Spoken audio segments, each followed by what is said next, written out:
Hello दोस्तों। आप सभी का स्वागत है इंटरनेशनल अफेयर्स में। अगर आपने चैनल को सब्सक्राइब नहीं किया है तो अभी सब्सक्राइब करें और बेल आइकन को दबाना ना भूलें। तो आइए शुरू करते हैं।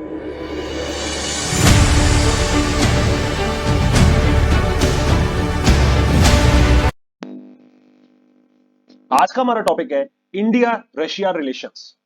सो इंडिया और रशिया के अगर रिलेशंस के बारे में बात करें तो काफी हिस्टोरिक रिलेशंस रहे। काफी बार इंडिया ने रशिया की हेल्प करी है, काफी बार रशिया ने भी इंडिया की हेल्प करी है। अगर अपन ग्लोबली बात करें, जैसे यूनाइटेड नेशंस हुआ, यूनाइटेड नेशंस में भी काफी बार रशिया ने इंडिया की हेल्प करी है काफी मुद्दों पर। रशिया ने हमेशा इंडिया को सपोर्ट करा है एक परमानेंट सीट पाने के लिए United nation security council.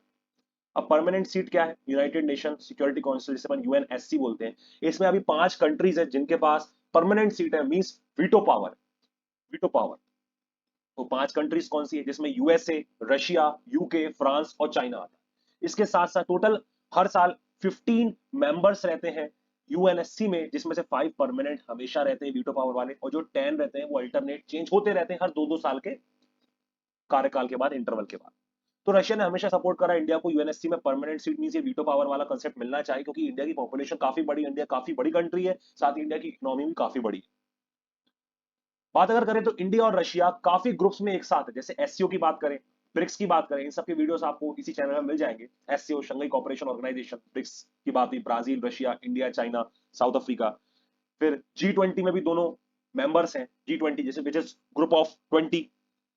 Russia ने हमेशा इंडिया को सपोर्ट सपोर्ट करा है NSG और एपेक को लेके। क्या है? ये एक डॉक्यूमेंट है जो कि न्यूक्लियर प्रोग्राम से रिलेटेड है। इससे क्या है कि कोई भी न्यूक्लियर जितने भी वेपन्स होते हैं, बॉम्ब्स होते हैं, इसका प्रशिक्षण नहीं करेगा, इसको कभी भी दूसरी कंट्रीज के खिलाफ इस्तेमाल नहीं करेगा। तो इंडिया ने कभी इस पे साइन नहीं करा है और रशिया ने इसका सपोर्ट करा है, इंडिया को सपोर्ट दिया है कि ठीक है, आपने इस पे साइन नहीं करा तो ये आपकी विल है।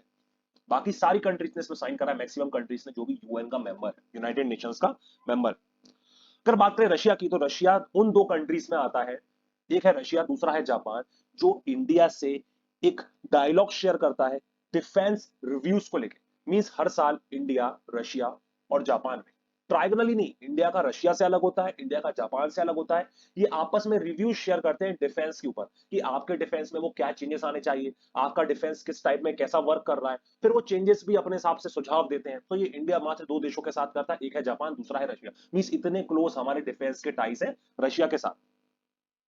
एक बात अगर करें अपन IRIGC की, ये क्या है? It is Indo Russian inter governmental commission. ये कमीशन है जिसमें इंडिया और रशिया दोनों के जो गवर्नमेंटल बॉडीज होती है वो साथ में बैठती है, वो इकोनॉमिक जितनी भी चीजें होती है उनके बारे में डिस्कशन करती है। जैसे ट्रेड हुआ, इकोनॉमिक साइंटिफिक चीजें हुई, टेक्नोलॉजिकल चीजें हुई, कल्चरल ऑपरेशंस हुए, इन चीजों के बारे में डिस्कशन होता है, जिसमें रशिया के डेप्यूटी प्राइम मिनिस्टर और इंडिया के एक्सटर्नल अफेयर मिनिस्टर्स बैठते हैं साथ। बात अगर करें मिलिट्री रिलेशंस की इंडिया और रशिया के बीच में, तो काफी ही स्ट्रॉन्ग और काफी हिस्टोरिक, बहुत ही पुराने इनके मिलिट्री रिलेशंस रहे हैं।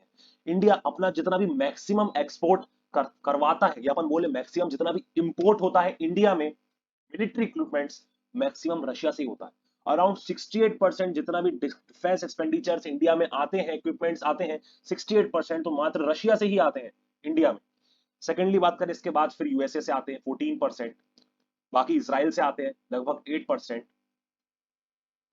सो इंडिया के लिए रशिया काफी बड़ा एक डिफेंस पार्टनर है, जिससे वो इतना सारा डिफेंस के आइटम्स परचेस करता है। अब वो, और एक और चीज है, रशिया ने इंडिया को काफी बार सपोर्ट प्रोवाइड करा है for make in India initiative. Means Russia India की हेल्प करता है कि कैसे आप जो डिफेंस के इक्विपमेंट्स होते हैं खुद इंडिया में बना सकते हैं, with the help of Russia. With the help of Russia के जो भी टेक्नोलॉजीज, उनके इक्विपमेंट्स होंगे, उसकी हेल्प से आप कैसे अपने इक्विपमेंट्स बना पाओगे। तो रशिया ने हमेशा उसके लिए इंडिया को सपोर्ट प्रोवाइड करा है।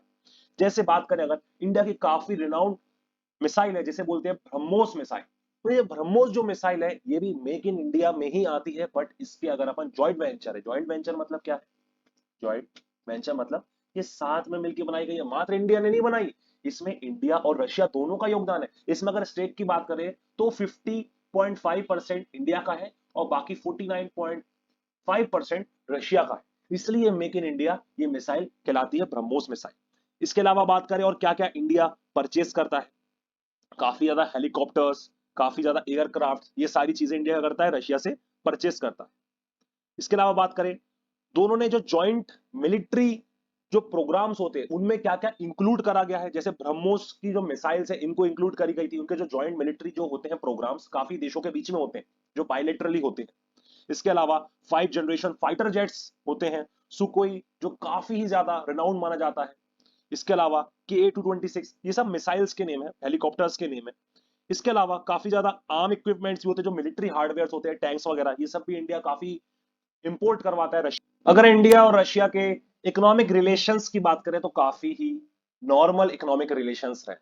मींस इंडिया जितना ट्रेड करता है चाइना और यूएसए से, उसके कंपेयर में रशिया से काफी ही कम ट्रेड करता है। अगर बात करें 2001 के आंकड़ों की, 2001 में इंडिया और रशिया का ट्रेड रफली 1.5 बिलियन डॉलर्स, जो कि काफी कम।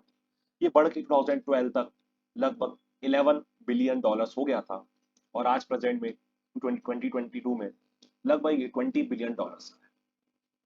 अगर इसके अपन कंपेयर करें यूएसए से, तो यूएसए से अपना कितना ट्रेड है, मोर देन 100 बिलियन डॉलर्स का ट्रेड है यूएसए से। तो ट्रेड अपना काफी कम है।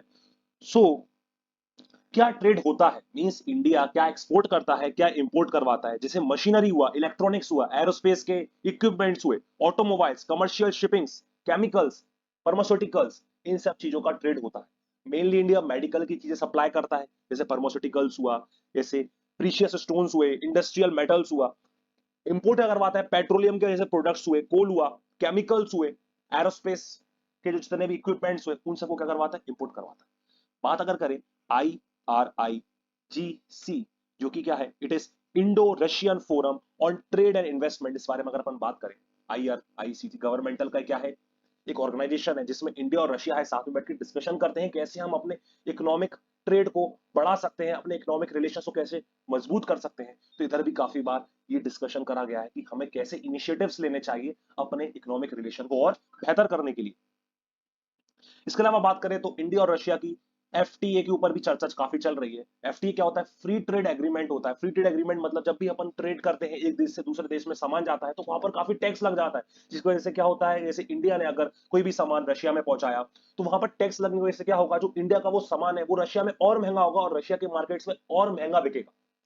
तो बात हो रही है कि फॉरेन ट्रेड एग्रीमेंट, इससे क्या होगा, वो टैक्स काफी रिड्यूस हो जाएगा, जिससे इंडिया का जो सामान है रशिया के मार्केट्स में, वो पहले से और कम दामों में मिल जाएगा। जो रशिया का सामान है वो इंडिया में जो आएगा, वो पहले से और कम दामों में इंडिया के मार्केट्स में अवेलेबल हो जाएगा। तो इस बारे के ऊपर भी चर्चा हो रही है, फॉरेन ट्रेड एग्रीमेंट के ऊपर। रशिया ने काफी बार सपोर्ट करा इंडिया को मेक इन इंडिया के ऊपर। इनफैक्ट रशिया चाहता है कि इंडिया में रशिया स्मार्ट सिटीज बनाने में भी योगदान दे, जिसमें काफी ज्यादा रशिया की टेक्नोलॉजीज का उपयोग करा जाएगा। रशिया ने काफी सपोर्ट प्रोवाइड करा है इंडिया में पोर्ट्स बनाने के लिए, एयरपोर्ट्स बनाने के लिए, जितने इंडस्ट्रियल पार्क्स होते हैं उनको बनाने के लिए काफी बार रशिया ने सपोर्ट प्रोवाइड करा है। फिर बात करें cooperation in cultural sphere, cultural sphere में भी काफी ज्यादा कॉपरेशन है इंडिया और रशिया का। बात करें जब रशिया रशिया नहीं था 1991 से पहले, सोवियत का एक पार्ट था, जो कि सोवियत यूनियन था, USSR था, उसका एक पार्ट था रशिया। उस समय जब काफी ज्यादा जब लड़ाई चल रही थी यूएस से और बाकी यूरोपियन कंट्रीज से, तो उस साइड की मूवीज इतना इस एरिया में डिलीवर नहीं हो पाती थी, तो ज्यादातर ये क्या करते थे, इंडियन मूवीज, मेनली बॉलीवुड की मूवीज प्रेफर करते थे। आज भी आप जाएंगे तो काफी ज्यादा लोग बॉलीवुड की मूवीज देखना पसंद करते हैं।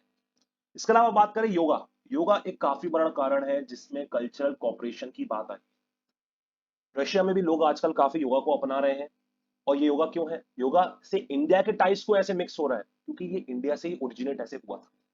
इसके अलावा बात करें तो हिंदुइज्म, हिंदुइज्म आजकल काफी रशिया में फैल रहा है और उस एरिया में काफी कंट्रीज में हिंदुइज्म फैल रहा है। इस वजह से भी जो कॉपरेशन है कल्चरल स्फीयर में इंडिया और रशिया के बीच में काफी बढ़ता जा रहा है।